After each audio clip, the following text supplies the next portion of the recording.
Hi and welcome to IndieGems. Today we are taking a look at Squirreled Away, a quest-based adventure based around the life of a squirrel. I was quite interested in playing this one because I've always admired the life of a squirrel, jumping from tree to tree and frolicking in the undergrowth. Their lives always seemed so carefree, so I was curious to see if any of those features translated to the game, and actually they do. Squirrels are quite a cute animal and they look adorable in the game. The devs have done a great job at the movement because the squirrel looks quite realistic as it scampers along the ground and climbs up the trees. The environments are nicely done too, with 5 areas to explore covering quite a vast area and lots of resources lying around on the ground or up in the trees, ready for you to harvest and collect and use in various crafting to aid in your adventure. It makes you feel like a little industrious squirrel trying to survive. The game mostly involves carrying out quests for other squirrels in the park.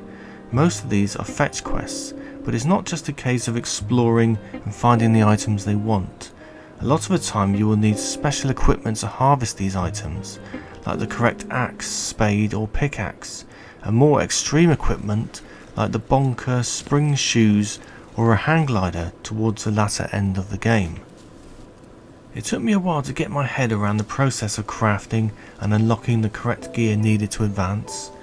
I think there was a basic tutorial if I remember, but you will need to work it out yourself because it is not detailed enough and there are no hints during the game.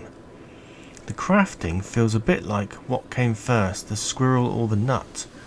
Certain items needed will require certain equipment to produce them, like a workbench, saw, cooking pot or loom, and then that equipment needs specific items to craft them, which are located in different areas and can only be picked up when you have the right tools. It sounds like the usual recipe blueprint kind of thing you might be thinking, but for some reason it didn't feel like I was making gradual progress. It felt like an awful long time running around like a headless chicken trying to find certain items or work out what I needed to do next. It kind of all fell into place when I realised the secret was to meditate on every item I picked up, because then that unlocks new blueprints. Your inventory is small at the beginning too, so when you have filled your little sack up you have to return all the way home and dump your cargo before adventuring out again, so there is a lot of backtracking to do. It did feel a little frustrating until I worked out the process and things started moving a bit more. There's also some minor issues with other mechanics like squirrel vision. This highlights all the collectible items in your vicinity along with other squirrels who offer you quests and your base and also your stash holes. The fact that it highlights these things is great and acts as a rudimentary quest finder and map of sorts, but once you have completed quests, these don't disappear from your vision, so you're left going back to the same squirrel or stash hole you have already completed, unless you can remember what you have and haven't done. These should be removed once done so that you can see what you have left to do. It just made for more unnecessary travel. Personally, I would have preferred a map and or a compass indicating directions to your quest, because I knew what area I needed to go to, but sometimes spent ages trying to find it again. Once you get further into the game, the amount of travelling reduces, because you can make a home in each of the 5 areas and craft teleporters to move in between them.